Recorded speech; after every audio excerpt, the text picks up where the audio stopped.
প্ৰথমে বিধায়ক ডাঙৰীয়া বিনোদ হাজৰিকা দেৱক অশেষ ধন্যবাদ জ্ঞাপন কৰিছোঁ, কাৰণ ইমান ব্যস্ততাৰ মাজতো আমাৰ ঘৰত যি দেখা কৰিছে তাৰ বাবে ধন্যবাদ।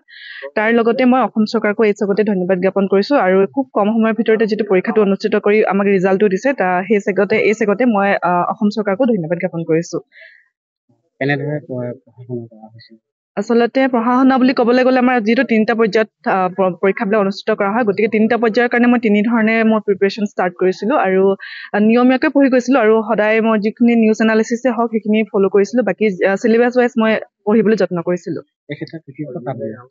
কৃতিত্ব মোৰ ঘৰৰ পৰিয়ালটো থাকিবই। মোৰ তাৰ লগতে মোৰ বা আছিলে তৃষ্ণা বৰুৱা বা, তাই মোক বহুতখিনি সহায় সহযোগিতা আগবঢ়াইছে। তাৰ লগতে মোৰ যিসকল শিক্ষাগুৰু আছিলে, মই শিক্ষাগুৰুকো এই চেগতে তেওঁলোকক ধন্যবাদ জ্ঞাপন কৰিব বিচাৰিছোঁ। নৱপ্ৰজন্মৰ ছাত্ৰ-ছাত্ৰীক উদ্দেশ্যি কি ক'ব? আচলতে উদ্দেশ্যি ক'বলৈ এইটোৱে ক'ম, সকলোৱে নিজৰ নিজৰ সপোন দেখক, আৰু সেই সপোনৰ দিশত আগুৱাই যাবলৈ এজন অন্ততঃ ৰোল মডেল হিচাপে কাৰোবাক নিৰ্বাচিত কৰি লওক, আৰু তেওঁলোকক ফ'ল' কৰি পেলাই হওক, যিখিনি কাম কৰিব লাগে সময়ত সেইখিনি কাম কৰি যাওক, নিশ্চয় সফল হ'ব, সেইটোৱে মই ক'ম। ৰঙাপাৰাবাসীৰ বাবে সুখবৰ। আপুনি যদি দুচকীয়া বাহন ল'ব বিচাৰিছে, তেন্তে এতিয়াৰে পৰা আৰু চিন্তাৰ কোনো প্ৰয়োজন নাই।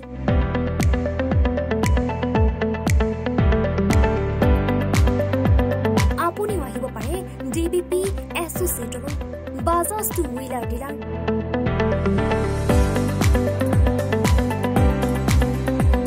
আমাৰ ঠিকনা ৱাৰ্ড নং 8 ঠাকুৰবাৰী ৰোড, ডাকঘৰ, ৰঙাপাৰা, জিলা শোণিতপুৰ।